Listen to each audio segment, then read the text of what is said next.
Subscribe करिए हमारे channel target UP TET CTET को और बेल आइकन को दबाइए। हेलो फ्रेंड्स, मैं रेनू स्वागत करती हूँ आप सभी भावी अध्यापक एवं अध्यापिकाओं का आपके अपनी channel target UP TET CTET में। दोस्तों, आज की इस क्लास में हम आपके डिलेट सेकेंड सेमेस्टर के सेकेंड पेपर प्रारंभिक शिक्षा या प्राथमिक शिक्षा के नवीन प्रयास यानी कि जो आपका सेकेंड पेपर है इसको यहाँ पर हम डिटेल में इसके सिलेबस को देखने वाले हैं। दोस्तों, ये 50 नंबर का पेपर है आपका और 50 नंबर के पेपर में कम से कम 25 नंबर तो आने चाहिए। अगर 25 से कम होते हैं तो आपका इस विषय में बैक लग जाता है। तो बहुत ही आसानी से मैंने आप लोगों को फर्स्ट पेपर का पूरा बताया था कि किस तरीके से जो वर्तमान भारतीय समाज और प्रारंभिक शिक्षा आपका पूरा का पूरा पेपर है फर्स्ट, उसमें किस तरीके से प्रारंभिक शिक्षा पहले कैसी थी फिर धीरे धीरे कैसी हो गई। तो यहाँ पर जो आपका सेकंड पेपर, इसमें देखिए प्राथमिक शिक्षा के नवीन प्रयास या प्रारंभिक शिक्षा के नवीन प्रयास, ये जो आपका सेकंड पेपर है इसमें आप जो देखोगे नया पाठ्यक्रम यहाँ पर, इसमें आपको प्राथमिक शिक्षा का मतलब सिंपली आप सभी लोग जान रहे हो कि 6 वर्ष से लेकर के 14 वर्ष तक बच्चे यानी कि कक्षा 1 से लेकर के 8वीं तक की जो शिक्षा है वो हमारे देश में क्या है, सभी बच्चों के लिए अनिवार्य है, सभी बच्चों का मूल अधिकार है। ठीक है, तो ये जो 6 से लेकर के 14 वर्ष तक के बच्चों की शिक्षा का अधिकार अधिनियम बना 2009 में, राइट टू एजुकेशन एक्ट, ये पूरे देश में लागू हुआ। लेकिन उससे पहले क्या चीजें चल रही थी, यानी कि अंग्रेजों के समय से पहले क्या चीजें थी, फिर अंग्रेजों के समय के बाद किस तरीके से जो बाल अधिकार है, बच्चों को क्या क्या किस किस चीज का अधिकार प्राप्त है। ठीक है, बाल अधिकार के क्या उद्देश्य है, किस तरीके से बच्चों को जो बाल मजदूरी में लोग लगा देते हैं या फिर बच्चों से काम करवाते हैं कारखानों में, कैसे वो सब चीजें कैसे उनको कम किया जाए, किस तरीके से राष्ट्रीय बाल नीति बनी उत्तर प्रदेश सरकार द्वारा शिक्षा के लिए, शिक्षा के सार्वजनिकरण हेतु क्या क्या चीजें, किन किन चीजों की घोषणा की, किन कौन कौन सी बाल अधिकारों की घोषणा की गई। ठीक है, तो यहाँ पर इन सभी के बारे में हम पढ़ेंगे कि बच्चों के क्या क्या अधिकार है। उसके बाद हम पढ़ेंगे निःशुल्क एवं अनिवार्य बाल शिक्षा का अधिकार अधिनियम, जो कि हमारे संविधान में अनुच्छेद 21 ए में लिखा हुआ है कि 6 से लेकर के 14 वर्ष तक के बालकों की शिक्षा जो है वो अनिवार्य है। इसके बारे में हम पढ़ेंगे चैप्टर में। ठीक है, इसके बाद देखिए यहाँ पर चैप्टर नंबर 2 जो है, इसमें हम क्या पढ़ेंगे, इसमें हम प्रारंभिक शिक्षा के संदर्भ में गठित आयोग और समितियां जो थी, इसमें दोस्तों देखिए यहाँ पर 1813 का आज्ञा पत्र तो हम देखेंगे ही, किस तरीके से अंग्रेज मिशनरी स्कूल चला रहे थे हमारे देश में, इसके बारे में भी हम पढ़ेंगे। और फिर आता है मैकाले का विवरण पत्र जो कि 1835 में आया था, जो कि तरीके से निस्यंदन सिद्धांत ही है।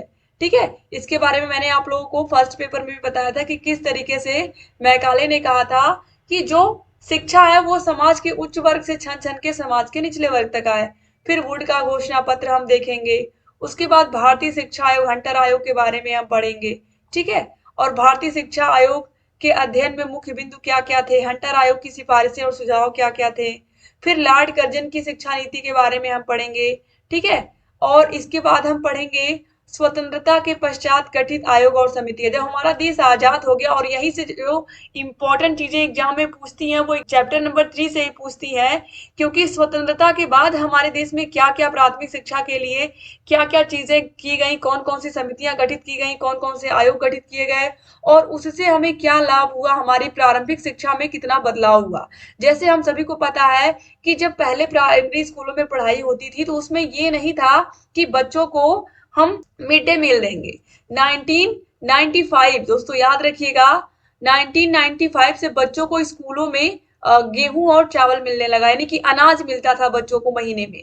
पका पकाया भोजन स्कूलों में नहीं मिलता था, लेकिन पका पकाया भोजन 2004 से स्कूलों में शुरू हुआ और धीरे धीरे पूरे देश में सभी स्कूलों में, प्राथमिक विद्यालयों में बच्चों के लिए खाना बनने लगा। 1 से लेकर के 8वीं तक के बच्चे खाना खाने लगे विद्यालय में। ठीक है, तो इस तरीके से बहुत सारी चीजें हुई। समय के अनुसार तरीके से हम कह सकते हैं कि बहुत सारे बदलाव भी देखने को मिले। तो स्वतंत्रता के पश्चात, यानी कि जब हमारे देश को आजादी मिल गई, उसके बाद क्या क्या चीजें प्राथमिक शिक्षा में बदली और किस तरीके से दोस्तों कोठारी आयोग का गठन हुआ। कोठारी आयोग बहुत ही महत्वपूर्ण आयोग है, इसे शिक्षा आयोग के नाम से भी हम जानते हैं। और इसकी क्या भूमिका थी और इसमें क्या क्या चीजें बताई गई थी, क्या क्या सिफारिशें की गई थी प्राथमिक शिक्षा के लिए या माध्यमिक शिक्षा के लिए, इसके बारे में हम पढ़ेंगे। फिर आती है राष्ट्रीय शिक्षा नीति, ये भी वेरी वेरी इंपॉर्टेंट, बहुत इंपॉर्टेंट है। और फिर इसका संशोधित रूप आता है 1992 में। ठीक है। तो राष्ट्रीय शिक्षा नीति 1986, जैसे हम इंटर के बाद 3 साल का ग्रेजुएशन देखते हैं, ये इसी की ही देन है। जो डाइटों में आज पढ़ाई हो रही है, जो डाइट आप देख रहे हो बने हुए हैं आप लोगों के टीचर्स ट्रेनिंग के लिए, ये भी नई राष्ट्रीय शिक्षा नीति 1986 की ही देन है, जो डाइट की स्थापना हुई। ठीक है। तो इस तरीके से राष्ट्रीय शिक्षा नीति में ऑपरेशन ब्लैक बोर्ड हमें मिला था। तो इन सभी के बारे में हम पढ़ेंगे। 1986 का दस्तावेज क्या था, ठीक है, इसके मूल तत्व क्या थे, और इसमें क्या क्या चीजें हुई, और इसका क्या प्रभाव पड़ा शिक्षा पर।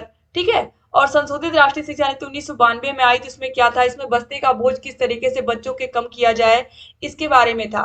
ठीक है। और फिर इसके बाद आती है यशपाल समिति, वही चीज है, इसमें भी वही बात कही गई कि किस तरीके से बच्चों के बोझ को कम किया जाए।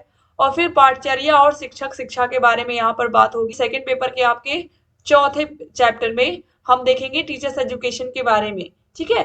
पाठचर्या का अर्थ क्या होता है, इसके बारे में हम देखेंगे, पाठचर्या की रूपरेखा, और इसके बाद पाठचर्या 2005 के बारे में हम पढ़ेंगे। ठीक है। किस तरीके से जो नेशनल करिकुलम है, एक तरीके से पाठचर्या 2005 जो बनाया गया था, इसमें क्या क्या चीजें थी और क्या क्या बात की गई। दोस्तों, जो पाठचर्या 2005 बनाई गई थी, इसमें मुख्य रूप से इसको हम राष्ट्रीय पाठचर्या की रूपरेखा 2005 कहते हैं। और इसमें मुख्य रूप से बच्चों को जो भी हम पढ़ाएं उसको बाहरी दुनिया से जोड़ करके पढ़ाएं, पर्यावरण से जोड़ करके पढ़ाएं, यही चीजें थी। ठीक है। और इसके बाद हम राष्ट्रीय पाठचर्या संरचना शिक्षक शिक्षा के बारे में हम देखेंगे। ठीक है। किस तरीके से आप सभी को पता है कि 2011 से जो टेट परीक्षाएं हैं वो होनी शुरू हुई, शिक्षक पात्रता परीक्षा। इससे पहले कोई शिक्षक पात्रता परीक्षा नहीं होती थी। अगर आपने बीएड कर लिया या बीटीसी कर लिया तो आपको जॉब मिल जाती थी। लेकिन धीरे धीरे शिक्षक पात्रता परीक्षा होने लगी, फिर सारे के सारे स्टेट अपने अपने यहाँ पर शिक्षक पात्रता परीक्षा कराने लगे। उसके बाद फिर टेट के बाद सुपर टेट होने लगा। तो ये सब चीजें धीरे धीरे पिछले 10 से 12 13 या 14 सालों में हम कह सकते हैं बहुत बदलाव हुआ है प्राथमिक शिक्षा माध्यमिक शिक्षा में। ठीक है। इसके बाद देखिए, इसके बाद चैप्टर नंबर 5 जो है, इसमें है प्रारंभिक शिक्षा के लिए कार्यक्रम स्थल।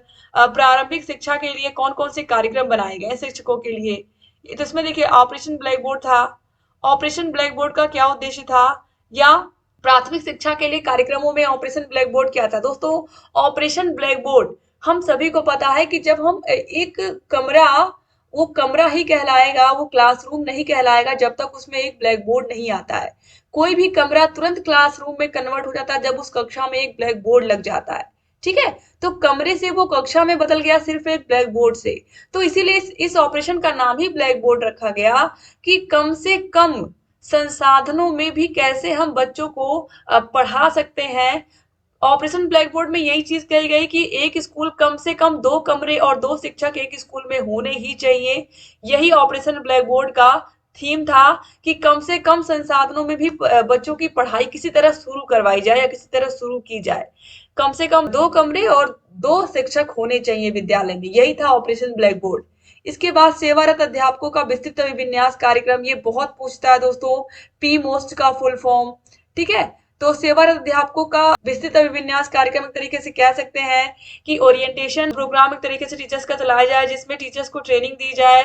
टीचर्स को ट्रेनिंग इस तरीके से दी जाए कि वो अपनी जो पढ़ाने की कैपेसिटी या क्षमता है उसको और अच्छे से बढ़ा पाए, टीचिंग स्किल को और अच्छा कर पाए।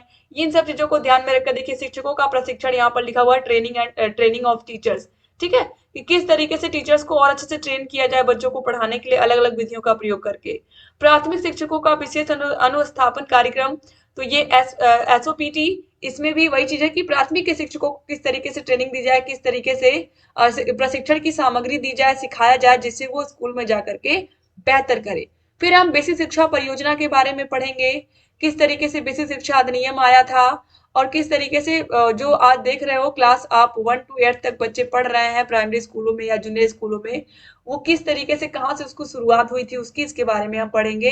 फिर जिला प्राथमिक शिक्षा कार्यक्रम, डीपीईपी का फुल फॉर्म बहुत बार पूछ लेता है एग्जाम में। तो जिला प्राथमिक शिक्षा कार्यक्रम में क्या क्या होता है, इसके बारे में हम पढ़ेंगे। और फिर इसके बाद देखिए school readiness programme. School readiness programme विद्यालय शिक्षा की तैयारी, हर साल स्कूलों में ये स्कूल रेडीनेस प्रोग्राम 12 से 15 हफ्तों का चलाया ही जाता है कि जो बच्चे विद्यालय में नए आते हैं, पहली कक्षा में प्रवेश लेते हैं, उनको 12 से 15 हफ्तों में हमारी कोशिश होती है कि उनको भी कक्षा 1 के बच्चों के साथ हम प्राथमिक शिक्षा में शामिल करें। जो बच्चे तेज हैं और जो बच्चे स्कूल में आए हैं जिनको कुछ भी नहीं आता है, उनके साथ वो कैसे मैनेज करें। तो इसीलिए स्कूल रेडीनेस प्रोग्राम चलाया जाता है स्कूलों में कि सारे के सारे बच्चे एक साथ एक बराबर हो जाएं, इसलिए चलाया जाता है। ठीक है, स्कूल रेडीनेस प्रोग्राम, क्योंकि स्कूल में ऑलरेडी आपको पता है कि मैं खुद एक प्राइमरी टीचर हूँ, तो दोस्तों ये इस समय प्रोग्राम चल रहा है स्कूल में, तो इसलिए मैं आप लोगों को बता रही हूँ। इसके बाद तो ये हर साल चलता है स्कूलों में। ठीक है, फिर इसके बाद संपूर्ण साक्षरता अभियान, इसके बारे में भी हम पढ़ेंगे। और इसके बाद दोस्तों देखिए, फिर चैप्टर नंबर 6 है प्रारंभिक शिक्षा के लिए कार्यक्रम द्वितीय। इसके बारे में सर्व शिक्षा अभियान बार बार पूछता है। सर्व शिक्षा अभियान क्या है, कब चला था, आप लोग के एग्जाम में पूछता है। तो सर्व शिक्षा अभियान से नाम से ही स्पष्ट है। आप देखिए किसी भी प्राइमरी स्कूल में देखिए तो एक लोगो बना होता है, पेंसिल बनी होती है, उस पर 2 बच्चे बैठे होते हैं, नीचे लिखा होता है सर्व शिक्षा अभियान और लिखा होता है सब पढ़ें सब बढ़ें। ठीक है, तो ये जो अभियान है इसमें सभी बच्चों की शिक्षा पर ही जोर दिया जाता है कि कोई भी बच्चा छूटे ना, सभी बच्चे प्राथमिक शिक्षा को ग्रहण करें। फिर प्राथमिक स्तर पर बालिका शिक्षा के लिए कौन कौन से कार्यक्रम चलाए जा रहे हैं, कौन कौन से राष्ट्रीय कार्यक्रम चलाए जा रहे हैं। एमपीईजीईएल उनमें से एक है। गर्ल्स एजुकेशन के लिए कि किस तरीके से लड़कियों को शिक्षा दी जाए, किस तरीके से उनको स्किल्ड बनाया जाए कि बच्चियां जो है ये अपने पैरों पर तो खड़ी हो पाए, अपने जीवन में वो कुछ अपना खुद का रोजगार भी कर पाए। ये कार्यक्रम का उद्देश्य है और इसमें हम पूरा डिटेल में पढ़ेंगे भी एनपीईजीईएल कार्यक्रम। फिर है स्कूल चलो अभियान। स्कूल चलो अभियान के बारे में भी हम पढ़ेंगे और ये भी एक तरीके से बच्चों को स्कूल जाने के लिए प्रेरित करने के लिए अभियान चलाया गया था। कस्तूरबा गांधी बालिका योजना, आप देखिए लगभग हर एक जिले में, हर एक ब्लॉक में एक कस्तूरबा गांधी विद्यालय हमें देखने को मिलता है। 2004-5 में ये योजना चलाई गई थी और इसमें कक्षा 6, 7 और 8 की बालिकाएं पढ़ती हैं, वहीं पर रहती हैं, वहीं पर खाती हैं, वहीं पर सोती हैं और वहीं पर उनको सारी सुविधा दी जाती है। ऐसे ब्लॉक जहां पर बच्चियां पढ़ नहीं पाती, ऐसे पिछड़े क्षेत्रों से जहां से लड़कियां स्कूल जाने में उनको प्रॉब्लम है, तो ऐसे बच्चियों को रह करके पढ़ाने की सुविधा देती है सरकार कस्तूरबा गांधी बालिका विद्यालयों में। फिर ईसीसीई कार्यक्रम, early child care education programme के बारे में हम पढ़ेंगे। ये आप 3 से लेकर के 6 वर्ष तक के बच्चों को के लिए ये प्रोग्राम बनाया जाता है, क्योंकि आपको पता है कि प्राइमरी में 6 से ऊपर के बच्चे पढ़ते हैं 6 साल से, तो ये प्री प्राइमरी का प्रोग्राम है एक तरीके से, इसके बारे में भी हम पढ़ेंगे। बाल श्रम योजना, उम्मीद करती हूँ कि आप लोगों को समझ में आ रहा होगा, बहुत ही आसानी से समझ में आ रहा होगा जो मैं यहाँ पर सिलेबस आपको बता रही हूँ, और बहुत ही आसान है, कुछ भी रटने वाली चीज है ही नहीं इसमें। इसके बाद देखिए बाल श्रम परियोजना, ऑलरेडी मैंने आपसे बात किया था शुरुआत में ही, चाइल्ड लेबर प्रोजेक्ट, या जो बच्चों से काम कराया जाता है किसी भी कल कारखाने में या चाय की दुकान पर आप देखते हो, तो कैसे उन बच्चों को बाल श्रम से मुक्त किया जाए, कैसे उन्हें पढ़ाई की मुख्य धारा से जोड़ा जाए, इसके बारे में हम पढ़ेंगे। और फिर mid day meal scheme, already मैंने आपको बताया कि किस तरीके से बच्चों को पका पकाया भोजन स्कूलों में मिलना शुरू हुआ। इसका क्या उद्देश्य था, उद्देश्य हम सभी को पता है कि बच्चा अगर भूखा रहेगा तो वो स्कूल नहीं आएगा, या ऐसा होता था कि बच्चे स्कूल आते थे और फिर उन्हें इंटरवल तक भूख लग जाती थी तो वो घर भाग जाते थे, और वो घर भागने के बाद फिर इंटरवल के बाद स्कूल आते ही नहीं थे। तो इस वजह से सरकार ने मिड डे मील योजना चलाई कि बच्चे एमडीएम स्कूल में खाएंगे तो वो फिर घर नहीं जाएंगे, स्कूल में ही रहेंगे खाना खा करके। ठीक है, तो मिड डे मील योजना, इसकी आवश्यकता क्यों पड़ी और इसकी क्या कार्यप्रणाली है, इसके बारे में हम पढ़ेंगे। और फिर इसके बाद देखिए बच्चों को किस तरीके से स्कूलों में छात्रवृत्ति मिलती है, स्कॉलरशिप मिलते हैं, पहले मिलता था लेकिन अब ये पूरी तरीके से बंद हो चुका है, लेकिन यहाँ पर है आपके सिलेबस में तो आपको पढ़ना ही पड़ेगा।